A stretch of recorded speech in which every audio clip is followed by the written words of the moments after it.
Dan mak ayah kena baik. Dan apa yang saya beri pada dia adalah perbezaan antara orang Islam dan bukan Islam, yang mana hidup orang Islam itu berpandu, bersyariat.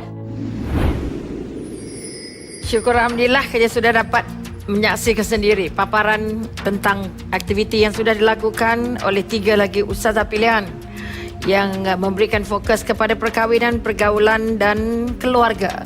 Berdasarkan paparan, kelihatan anda seolah-olah nak beri taklimat. Saya nak bagi acaranya anda A, B, C. Sila jawab. Mengapa terjadi begitu? Apa yang saya dapat kat situ, ilmu rumah tangga perlu ada sebelum kahwin. Yang kedua, pemilihan Itu jodoh. yang anda dapat dari mereka atau yang anda berikan kepada mereka? Saya dapat daripada mereka kerana klien saya mengatakan dia kahwin awal dan dia bercerai. Saya tanya kenapa? Kerana pada masa itu dia macam tak ada komunikasi yang baik dengan dengan suaminya, dan suaminya puncanya main kayu 3. Macam tu. Adakah kerana ini berlaku disebabkan kahwin di usia muda? Ataupun ada faktor lain yang anda nampak lihat dari mereka yang anda belajar katanya? Itu dah dinamakan kurangnya ilmu mengenai rumah tangga. Di mana kalau kita zaman sekarang ni macam Jabatan Agama Islam tu sendiri mengadakan kursus perkahwinan tu untuk tahu bagaimana untuk menjadi seorang isteri, bagaimana untuk menjadi seorang suami. Yang kedua, pemilihan calon tu sangatlah penting. Yes, silakan. Ya, Fatimah. Musyidah, di mana kalau kita tengok perempuan yang baik untuk lelaki yang baik. Oleh itu saya ingin katakan di sini, janganlah kita sibuk untuk mencari yang soleh tapi kita sendiri tidak jadi soleha kan. Yes. Hanya yang penting di sini ialah kita sendiri yang berubah menjadi soleha, suami yang soleh akan muncul.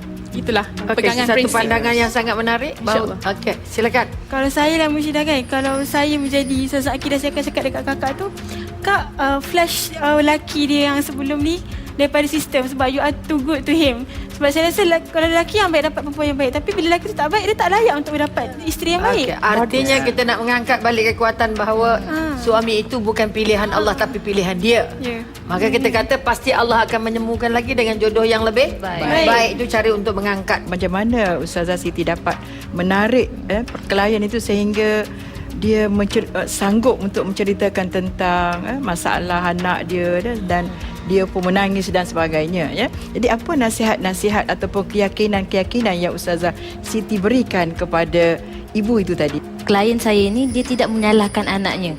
Dia seorang yang tabah, cekal hatinya. Walaupun anak dia selalu tidak mendengar katanya, tapi dia sentiasa berdoa supaya anak tu sentiasa berubah. Dan saya juga menasihatinya.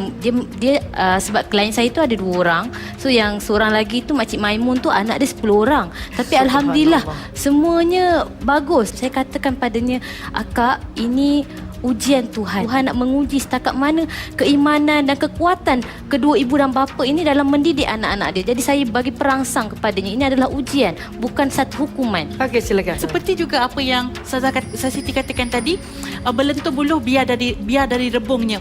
Daripada perut, memang kita akan masukkan dengan benda-benda yang positif supaya anak tu lahir dan positif. Tapi sekiranya Allah mentakdirkan lain daripada apa yang kita jangkakan, kita jangan salahkan takdir. Mungkin musibah yang Allah berikan ni, satunya untuk mengkafarahkan dosa kita, dan yang kedua untuk meningkatkan iman kita ke tahap yang lebih tinggi. Terima kasih. Artinya Allah memberikan dia satu ruang untuk dia melihat balik mencari Allah. Ya.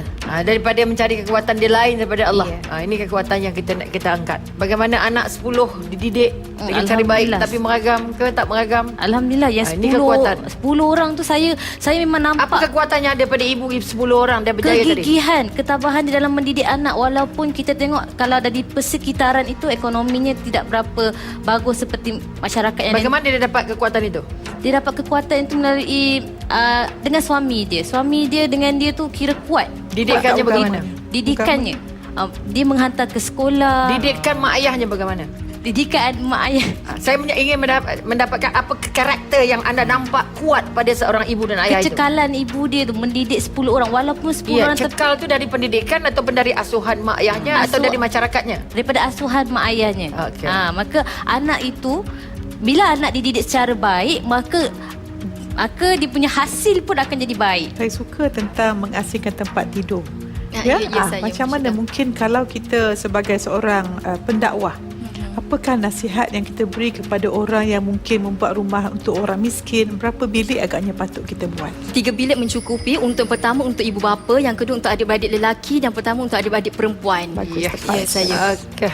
Tapi ingat, walaupun ada bilik, tapi data rogol di Malaysia meningkat 300%. Itulah, Mudira. Ini bermakna bukan dinding saja yang menjadi pendinding kepada orang-orang untuk tidak buat maksiat, tapi lebih besar dinding dari dalam.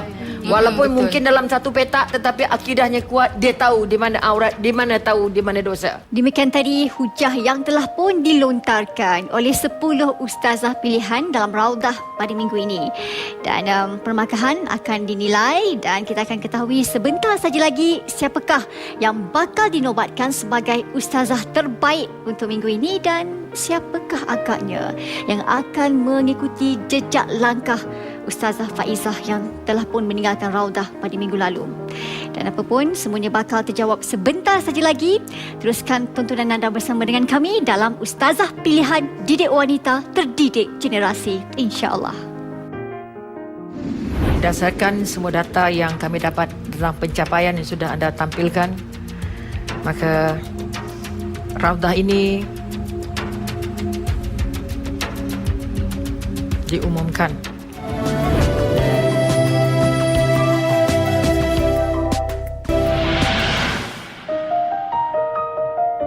Alhamdulillah, anda masih lagi bersama dengan kami dalam Ustazah Pilihan dan terima kasih untuk anda para penonton yang masih lagi mengekalkan tontonan bersama dengan kami untuk minggu ketiga minggu ini. Dan kesemua 10 ustazah telah pun melakukan tugasan mereka. Saya kira yang terbaik sudah mereka berikan. Walaupun mudirah, mursyidah memberikan pelbagai komen, tetapi untuk bergelar seorang pendakwah yang berwibawa, yang berkaliber, seharusnya setiap komen itu diambil secara positif dan harus perbaikinya semula. InsyaAllah, andalah pendakwah yang kami cari.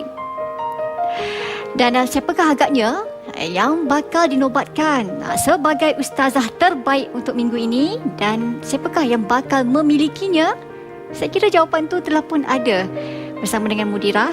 Dan saya serahkan Raudah ini kepada Dr. Robiah K. Hamzah. Silakan, Mudirah. Terima kasih Siti.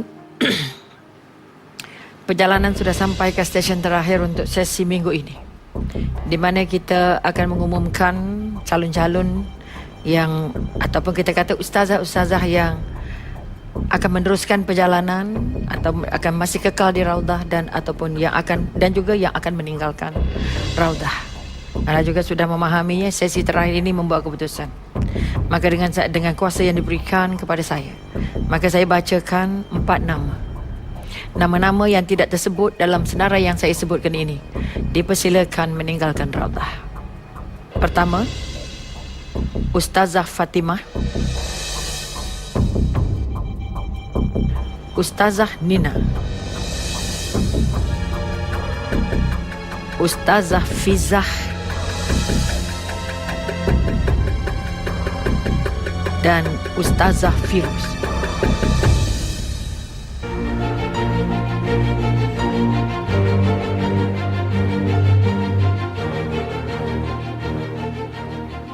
Ya, sampai ke saat anda sudah tinggal berempat.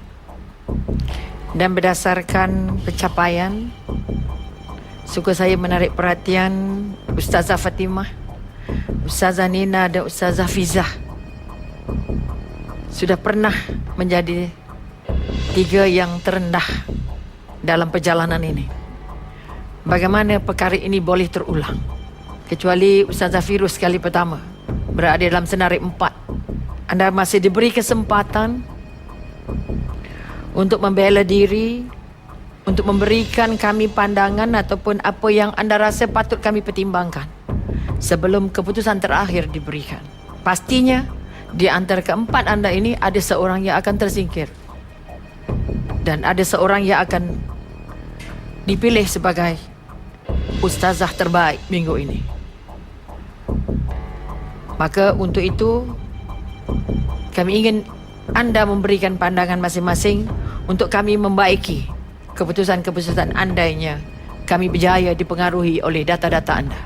Pertama sekali, saya ada faktor kesihatan yang menyebabkan saya agak terganggu pada hari ini. Dia terbalik pada perkembangan orang asli. Semalam saya demam. Dia melibatkan hari ini sampai saya agak migraine. Saya tak dapat nak fokus sangat pada hari ini.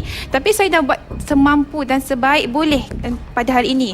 Tapi itu pulalah pada pihak Mudirah Mursyidah untuk mempertimbangkan apa yang reason saya lah pada hari ini. Saya yakin bahawa saya boleh pergi lebih jauh lagi. Apa asasnya? Keyakinan Asasnya. anda berasas pada apa? Keyakinan saya berasaskan kepada saya yakin dengan diri saya bahawa saya boleh Atau jauh. sekadar keyakinan? Ya. Saya yakin kepada rezeki yang Allah berikan kepada saya. Saya tidak kisah seandainya Allah tentukan inilah jalan, inilah tamat saya di sini, dan saya tidak kisah kerana di luar sana adalah tugas yang besar, yang sangat besar untuk saya teruskan dakwah. Kekuatan yang daripada saya boleh fit in dengan semua orang. Saya boleh Tapi masuk. sudah 3 kali berada di top yang 3 terendah ni. Tapi apa yang saya sendiri rasa berbanding dengan minggu lepas, saya rasa saya meningkat minggu ni dan saya dah buat yang terbaik dalam teori. Dari dan segi apa anda meningkat? Saya apa yang saya rasa saya jawab dalam teori, saya dah berikan semua yang saya baca, semua saya dah bagi, dan saya dah berusaha untuk mengambil bahagian dalam perbincangan di dalam Raudah ni. Okey. Saya rasa kekuatan saya mampu memberi sedikit kelainan pada binaan dakwah di Malaysia, kerana alhamdulillah Allah kurniakan saya peluang untuk mengembara, dan saya dapat pengalaman melihat dakwah di negara-negara lain, dan mungkin saya boleh memanfaatkan di negara kita, dan insya-Allah dengan penguasaan bahasa saya mampu meluaskan skop tu bukan pada orang yang berbahasa Melayu saja, malah bahasa lain juga, insya-Allah. Setelah mendengar bela diri yang anda lakukan, maka kami perlukan ruang untuk kami berbincang sesama kami untuk memastikan siapa agaknya ustazah yang masuk ke zon selamat untuk dipertimbangkan semula masuk ke perjalanan Raudah ini, perjalanan ustazah pilihan ini, dan siapa yang sebenarnya akan keluar.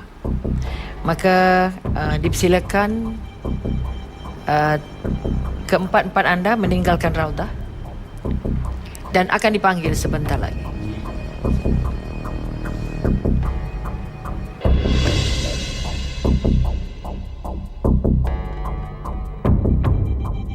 Maka kita melihat nama-nama yang dibekalkan ini ada kekuatan. Katalah kalau yang ni maknanya kekuatannya dari segi Dia punya teori kuat, ya. kuat. Bukan teori dia kuat, tapi lemah sikit kat praktikal lah. Praktikal dan kita harus akur kepada overall yang dibuat sebab dia berdasarkan pecahan-pecahan ini. Ya, sebab dia melibatkan 3 perkara yang dia ambil. Jadi kalau antara yang tercatur ini rasa-rasanya kita mengambil kira dia adalah menurut peraturan ataupun mengikut apa yang sudah kita juruskan sebagai bahan penilaian. Okey. So, Maka kita setuju dengan senarai ini. Berdasarkan perbincangan kami dan berdasarkan semua data yang kami dapat tentang pencapaian yang sudah anda tampilkan, maka Raudah ini kita kata menyaksikan Ustazah Fatimah dan Ustazah Nina termasuk dalam 2 ustazah yang terselamat untuk bersama meneruskan perjalanan dengan ustazah-ustazah yang lain. Maka kedua ustazah ini dipersilakan untuk meninggalkan Raudah. Okey, saya okey. Anda sudah tinggal berdua. Apa perasaan yang sedang anda alami sekarang? Cemas? Fiza? Redha. Okey. Antara antara anda ini, jadi pastinya seorang akan dipilih sebagai ustazah terbaik minggu ini dan seorang lagi yang akan tersingkir. Maka dengan ini diumumkan ustazah terbaik, calon ustazah pilihan terbaik minggu ini jatuh kepada Ustazah Firuz. Ini bermakna Ustazah Fizah dengan penuh rasa rendah hati kami mengucapkan selamat tinggal kepada anda, selamat berangkat